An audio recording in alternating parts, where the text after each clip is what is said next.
The Israelites were a special people with a special covenant, a special plot of land, and a special God, the creator of all, Yahweh. God called some Israelites to help lead them. He called some of them to be priests at his temple, to help make sacrifices to worship God and find forgiveness. He called others to be prophets, to speak God's word to his people. They would bring messages both of correction and of hope. But even God's special people rebelled against him and his ways. They continued to break covenant relationship. Choosing to live outside of God's care and protection, they encountered great pain and more slavery under other nations. Refusing to allow God to be their king, they demanded that God give them a human king. But more often than not, these human kings rebelled against God and oppressed the Israelite people. It's a fun section of the text. Apostle Paul says in 1 Corinthians 10, as he reflects back on what we call the Old Testament, he says, and these things were written down for our instruction. And so there's some tough stuff we're looking at in the text tonight. We left off last week with Israel at Mount Sinai, basically the moment of their wedding ceremony with Yahweh. And the last thing we talked about is, before the ink is even dry, so to speak, on the Ten Commandments, they're committing adultery, almost like on their wedding night with Yahweh, creating an image of a golden calf that is exactly what Yahweh told them not to do, and yet it's so natural to them because they're coming out of 400 years of a culture where that's how you worship God.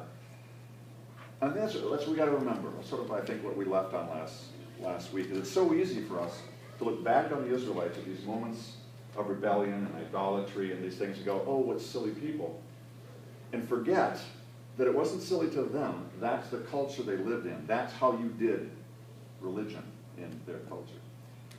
The challenge for us, if Paul's right, that these things were written down for us to learn from, it's not going to be an easy equation of, oh, we shouldn't make golden calves. That's not a temptation for us. The temptation is, what are the golden calves in our culture that we don't see as golden calves, but look to be quite normal? And just like those were normal to the Israelites. And what do we have to beware of that can so easily become just another golden calf in our lives? That's, I think, the challenge. And we'll just see as we go on tonight into the book of Joshua and then Judges. I mean, there's maybe no more tragic book than the book of Judges. I say that until we get to the next book. It's pretty bad in the book of Judges, as we'll see. God's people continuing to find it very difficult to worship him as he asked them to in covenant relationship without mixing in their culture that surrounds them in very dangerous, polluting ways. That's the constant challenge of God's people. How not to mix in your culture with God's story. So, let's dive in. We left off right here last week. Israel breaking covenant. And this is sort of the paradigmatic moment of covenant breaking in the Old Testament. But it just sort of sets a trend up for what begins to be the pattern for God's people. So what happens after the broken covenant? What we're told in the narrative is that Moses comes down the mountain finally. He's got the tablets in his hands now, the Ten Commandments. It says that God actually wrote on the tablets with his own finger. So this is God signing the wedding certificate, basically, we would say in our culture. Moses comes down the mountain, sees what they're doing, sees what they've done. And it says he took the tablets and smashes them on the ground. We might think this is a moment of Moses' anger. And he's certainly angry. But this isn't sort of an out-of-control emotional response. What Moses is doing is he's symbolically showing what's just happened. This was the covenant. They've just broken it. So it's appropriate to break the covenant. He literally demonstrates what they've done by smashing the tablets. The covenant is now broken. It'd be like, I guess, taking a wedding certificate and tearing it in two if your spouse just ran off with the best man or maid of honor. It's like, well, I guess so much for that wedding. He's just expressing reality as he comes down and sees what they're doing. And then, so much we have to sort of skip over. There's a fascinating dialogue between God and Moses, where God says to Moses, okay, stand back, let me bring judgment.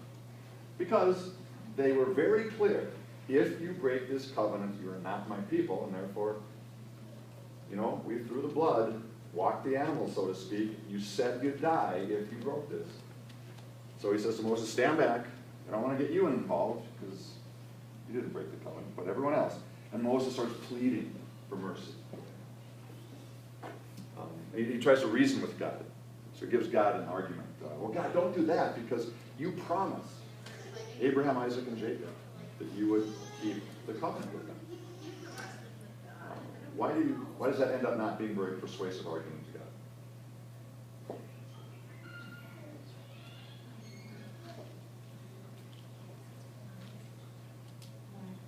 Why?